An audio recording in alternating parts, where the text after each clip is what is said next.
Saint Augustine on Christian Doctrine, Book 1, Chapter 6.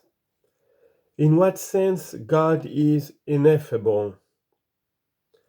Have I spoken of God, or uttered his praise in any worth way? Nay, I feel that I have done nothing more than desire to speak. And if I have said anything, it is not what I desired to say. How do I know this, except from the fact that God is unspeakable? But what I have said, if it had been unspeakable, could not have been spoken. And so God is not even to be called unspeakable, because to say even this is to speak of him. Thus there arises a curious contradiction of words. Because if the unspeakable is what can be spoken of, it is not unspeakable if it can be called unspeakable. And this opposition of words is rather to be avoided by silence than to be explained away by speech.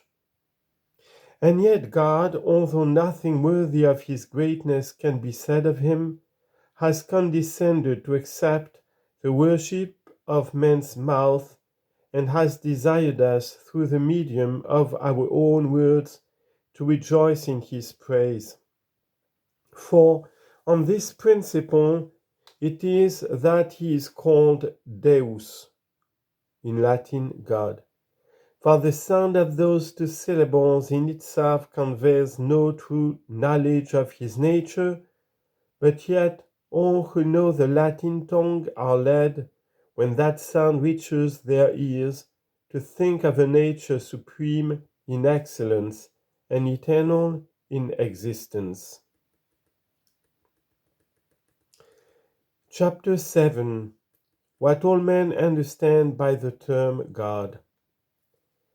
For when the one supreme God of gods is thought of, even by those who believe that there are other gods, and who call them by that name, and worship them as gods, their thought takes the form of an endeavor to reach the conception of a nature, than which nothing more excellent or more exalted exists.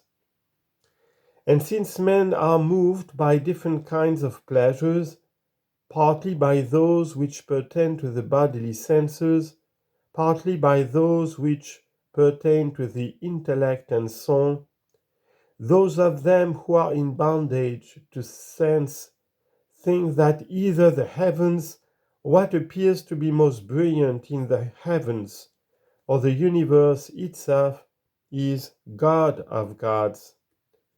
Or if they try to get beyond the universe, they picture to themselves something of dazzling brightness and think of it vaguely as infinite, or of the most beautiful form conceivable, or they represent it in the form of the human body if they think that superior to all others, or if they think that there is no one God supreme above the rest, but that there are many or even innumerable gods of equal rank, still these too they conceive as possessed of shape and form, according to what each man thinks the pattern of excellence.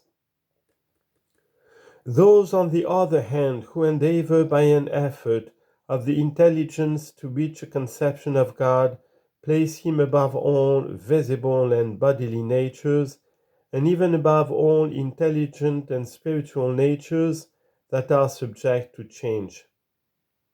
All, however, strive emulously to exalt the excellence of God, nor could anyone be found to believe that any being to whom there exists a superior is God. And so all concur in believing that God is that which excels in dignity all other objects. Chapter 8. God to be esteemed above all else, because he is unchangeable wisdom. And since all who think about God think of him as living, they only can form any conception of him that is not absurd and unworthy, who think of him as life itself. And whatever may be the bodily form that has suggested itself to them, recognize that it is by life it lives or does not live, and prefer what is living to what is dead, who understand that the living bodily form itself, however it may outshine all others in splendor, overtop them in size, and excel them in beauty, is quite a distinct thing from the life by which it is quickened, and who look upon the life as incomparably superior in dignity and worth to the mass which is quickened and animated by it. Then, when they go on to look into the nature of the life itself, if they find it mere nutritive life, without sensibility, such as that of plants, they consider it inferior to sentient life, such as that of cattle. And above this again they place intelligent life, such as that of men.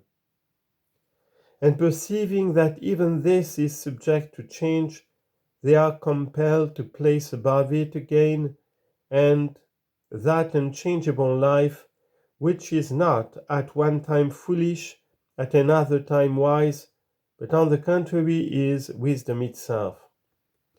For a wise intelligence, that is, one that has attained to wisdom, was, previous to its attaining wisdom, unwise.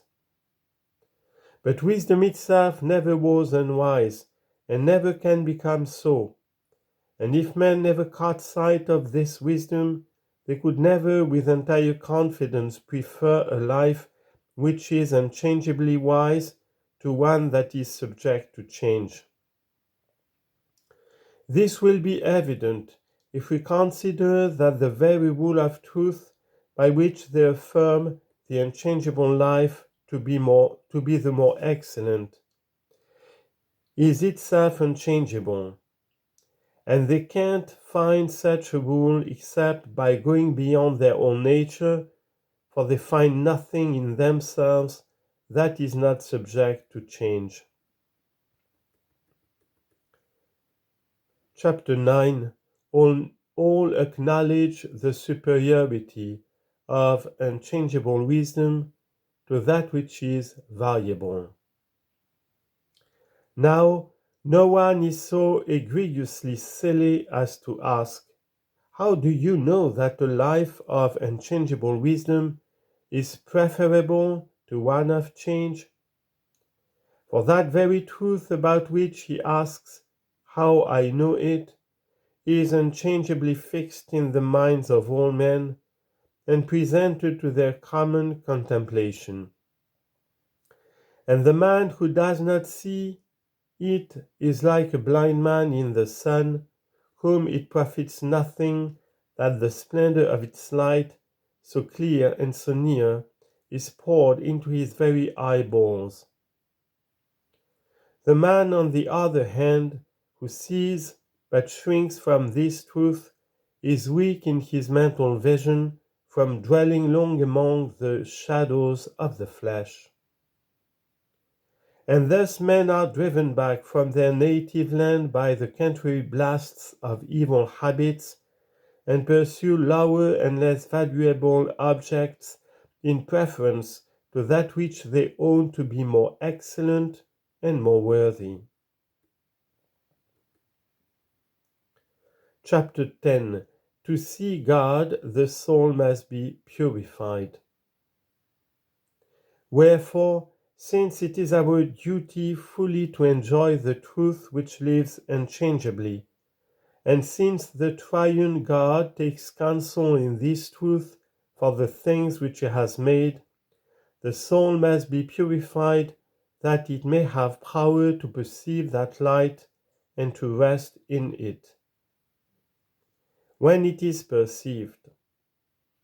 And let us look upon this purification as a kind of journey or voyage to our native land. For it is not by change of place that we can come near to him who is in every place, but by the cultivation of pure desires and virtuous habits.